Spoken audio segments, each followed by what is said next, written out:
ಅನಂತಶಾಸ್ತ್ರಂ ಬಹುವೇದಿತವ್ಯಂ ಅಲ್ಪಚ್ಚ ಕಾಲೋ ಬಹುವಿಘ್ನಃ ಯತ್ಸಾರಭೂತಂ ತದುಪಾಸಿತವ್ಯಂ ಹಂಸೋ ಯತಃ ಕ್ಷೀರಂ ಇವ ಹಂಬು ಮಿಶ್ರಂ. ನೋಡಿ, ಅನಂತಶಾಸ್ತ್ರಂ ಬಹುವೇದಿತವ್ಯಂ ಅಂತಂದರೆ ವಿದ್ಯೆಗಳು ಹಲವಾರಿದ್ದಾವೆ. ಎಷ್ಟು ಬೇಕೋ ಅಷ್ಟು ವಿದ್ಯೆಗಳು ಈ ಪ್ರಪಂಚದಲ್ಲಿದ್ದಾವೆ. ಬಟ್ ಅಲ್ಪಚ್ಚ ಕಾಲೋ ಬಹುವಿಘ್ನ ಅಂತಂದರೆ ಎಲ್ಲವನ್ನೂ ಕಲಿಯೋದಕ್ಕೆ ಕಾಲನೂ ಇಲ್ಲ. ಕಾಲ ಅಂತಂದರೆ ಆಯಸ್ಸಿಲ್ಲ. ಅದೇ ರೀತಿ ಕಲಿಯೋದಕ್ಕೆ ಹೊರಟಾಗ ವಿಘ್ನಗಳು ಹಲವಾರು ಬರುತ್ತೆ. ನಿಮಗೆ ಗೊತ್ತಿದೆ, ನಾವು ಸ್ಕೂಲ್ಗೆ ಹೋಗ್ಬೇಕಂದ್ರೆ ನಮಗೆಲ್ಲ ಸ್ಕೂಲ್ಗೆ ಹೋಗಿದ್ದೀವಿ, ಕಾಲೇಜಿಗೆ ಹೋಗಿದ್ದೀವಿ, ಅಥವಾ ಬಿಸ್ನೆಸ್ ಬಗ್ಗೆ ಕಲಿಯೋದಕ್ಕಾಗಲಿ, ಯಾವುದೇ ಒಂದು ವಿಚಾರ ಕಲಿಯೋದಕ್ಕೆ ಹೋದಾಗ ವಿಘ್ನಗಳು ಅನ್ನುವಂಥದ್ದು, ತೊಂದರೆಗಳು ಅನ್ನುವಂಥದ್ದು ಹೆಚ್ಚು ಬರುತ್ತೆ. ಅದೇ ರೀತಿ ಯತ್ಸಾರಭೂತಂ ತದುಪಾಸಿತವ್ಯಂ ಅಂತಂದರೆ ನಮಗೆ ಯಾವುದು ಬೇಕೋ ಅದನ್ನು ಮಾತ್ರ ನಾವು ತಿಳ್ಕೊಂಡ್ರೆ ಸಾಕು ಅಂತ. ಯಾಕೆಲ್ಲ ತಿಳ್ಕೊಬಾರ್ದು? ಅವಶ್ಯಕತೆ ಇಲ್ಲ. ಈಗ ಯಾವುದೋ ಒಂದು ಬಿಸ್ನೆಸ್ ಮಾಡ್ತೀನಪ್ಪ ನಾನು, ನನಗೆ ಪಾರ್ಲರ್ ಇದೆ, ಪಾರ್ಲರ್ ಬಗ್ಗೆನೇ ಹೆಚ್ಚು ತಿಳ್ಕೊಳ್ಬೇಕು.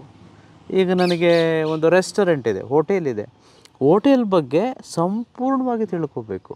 ಈಗ ನಾನು ಓದ್ತಿದ್ದೀನಿ, ಕಾಲೇಜ್ಗೆ ಹೋಗ್ತಿದ್ದೀನಿ, ನಾನು IAS ಮಾಡಬೇಕು ಅಥವಾ IPS ಮಾಡಬೇಕು, ಅಥವಾ ಯಾವುದೋ ಒಂದು ಸಬ್ಜೆಕ್ಟಲ್ಲಿ ಪರಿಣಿತಿ ತೆಗೆದುಕೊಳ್ಬೇಕು, ಅದ್ರ ಬಗ್ಗೆನೇ ಹೆಚ್ಚು ಫೋಕಸ್ ಕೊಟ್ಟರೆ ಸಾಕು. ಹೇಗೆ ಅಂತಂದರೆ ಹಂಸೋ ಯತಃ ಕ್ಷೀರಂ ಇವ ಹಂಬು ಮಿಶ್ರಂ ಅಂತಂದರೆ ಈ ಹಂಸ ಪಕ್ಷಿಗಳು, ಹಂಸ ಅಂತಂದರೆ ಬಾತುಕೋಳಿ ಅಲ್ವಾ, ಈ ಬಾತುಕೋಳಿಗಳು ಎಷ್ಟು ಅದ್ಭುತ ಗೊತ್ತಾ. ನಾನು ಇದು ಫಸ್ಟ್ ತಿಳ್ಕೊಂಡಾಗ ನನಗೂ ಶಾಕ್ ಆಯಿತು. ಹೌದೇನಪ್ಪ, ಇಷ್ಟು ಬುದ್ಧಿ ಇದೆಯಾ ಈ ಬಾತುಕೋಳಿಗೆ, ಹಂಸಕ್ಕೆ ಅಂತಂತೇಳಿ. ಏನು ಮಾಡೋದು ಗೊತ್ತಾ, ಅದು ಈಗ ನೋಡಿ ನೀರಿದೆ ಇಲ್ಲಿ, ಇದೇ ಥರ ನೀರಲ್ಲಿ ಹಾಲು ಮಿಕ್ಸ್ ಮಾಡಿದ್ವು ಅಂದ್ಕೊಳ್ಳಿ, ಹಾಲು ನೀರು ಎರಡೂ ಈ ನೀರಲ್ಲಿದೆ. ನಾನು ಮಾತಾಡ್ತಿರ್ಬೇಕಂದ್ರೆ ಮೀನು ನನ್ನ ಕಚ್ತಿದೆ ಕಾಲಿಗೆ, ಥರ ಚೆನ್ನಾಗಿದೆಯಪ್ಪ, ಚಿಕ್ಕ ಚಿಕ್ಕ ಮೀನುಗಳು.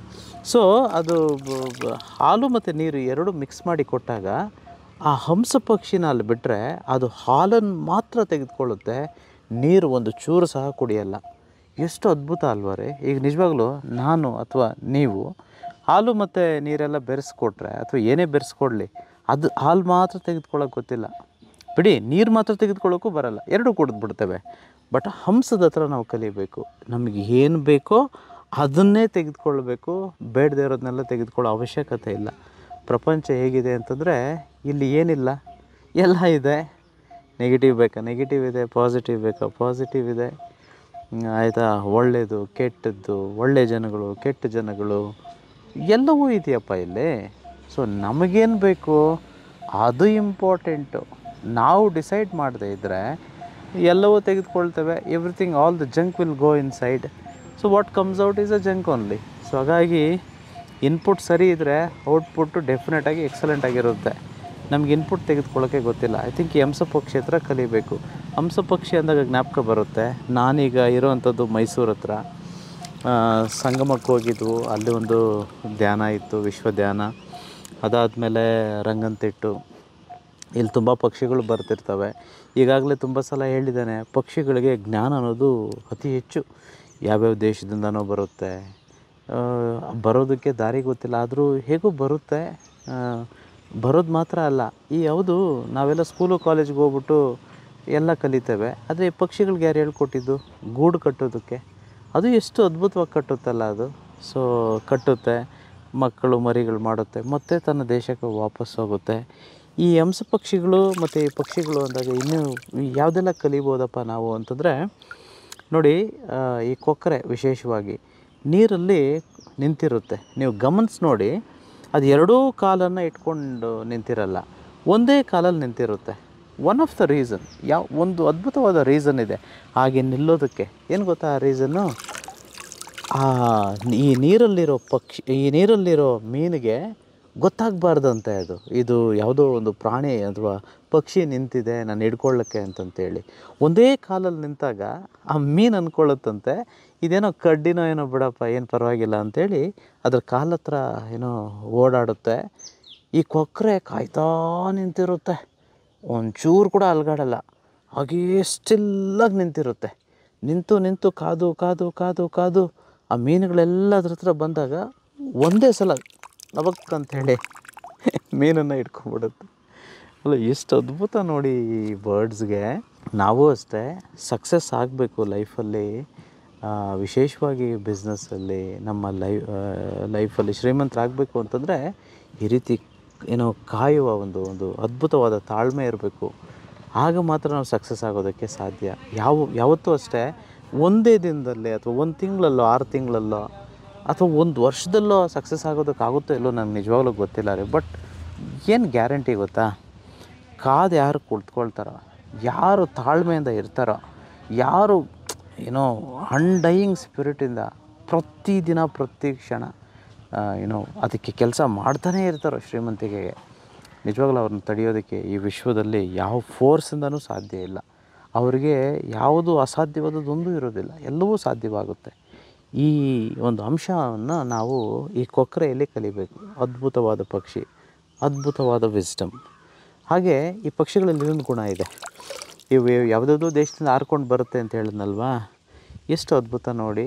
ಆ ಪಕ್ಷಿಗಳಿಗೆಲ್ಲ ಒಂದು ಲೀಡರ್ ಇರ್ತಾನೆ. ಆ ಲೀಡರ್ ಹೇಗೆ ಹೇಳ್ತಾನೋ ಹಾಗೆ ಎಲ್ಲವೂ ಹೋಗುತ್ತೆ. ಒಬ್ಬೊಬ್ಬರು ಒಂದು ದಿಕ್ಕಲ್ಲಿ ಹೋಗೋದಿಲ್ಲ.